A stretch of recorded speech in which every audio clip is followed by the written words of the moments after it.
છોટાઉદેપુર જિલ્લામાં વરસાદ ખેંચાતા ખેડૂતોની ચિંતા દિવસે ને દિવસે વધી રહી છે। એક તરફ ચોમાસું ખેંચાતા મોંઘા ભાવના બિયારણ નિષ્ફળ જવાની ભીતિ છે, તો બીજી તરફ છોટાઉદેપુરના નાલેજ ગામનું તળાવ પાણીથી છલોછલ ભરેલું છે, છતાં બિસ્માર કેનાલોને કારણે ખેડૂતોના ખેતરો સુધી પાણી નથી પહોંચતું। એક તરફ વરસાદ ખેંચાયો તો બીજી તરફ મોંઘા બિયારણ ખાતર મોંઘું હોવાથી ખેડૂતોની હાલત કફોડી બની છે।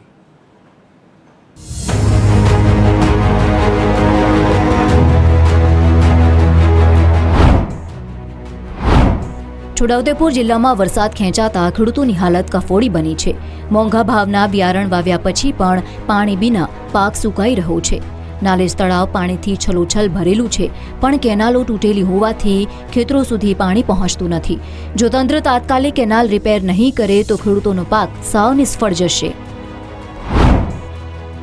ખેતીમાં નુકસાન તો અમને એક એકડમાં તમે જોવા જો તો 7-8 હજારનું નુકસાન બોલે છે। બિયારણનો કપાસ, ખાતર, ખેડ આવી બધી બહુ મુશ્કેલી છે અમને। અત્યારે લોકો તો બહુ મુશ્કેલી મેગા જશે। હવે એને તમે આ રીતે કરો તો અમારી સરકાર જોડે માંગશે।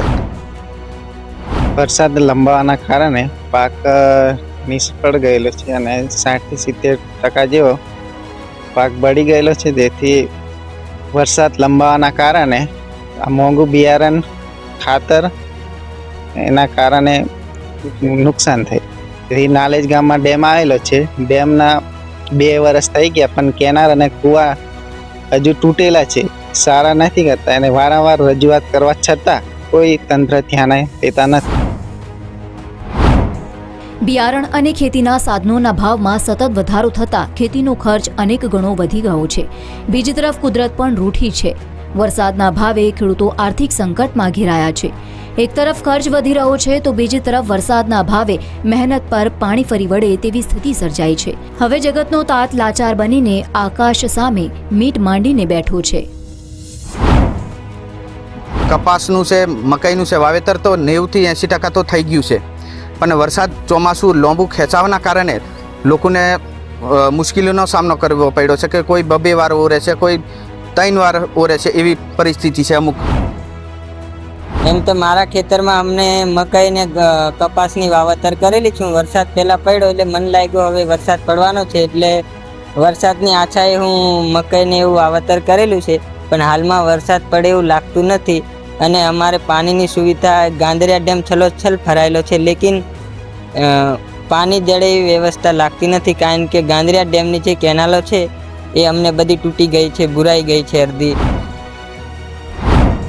નાલેજ તળાવમાં પાણીનો મોટો જથ્થો ઉપલબ્ધ હોવા છતાં પણ ખેડૂતો પાણી માટે તડવડી રહ્યા છે।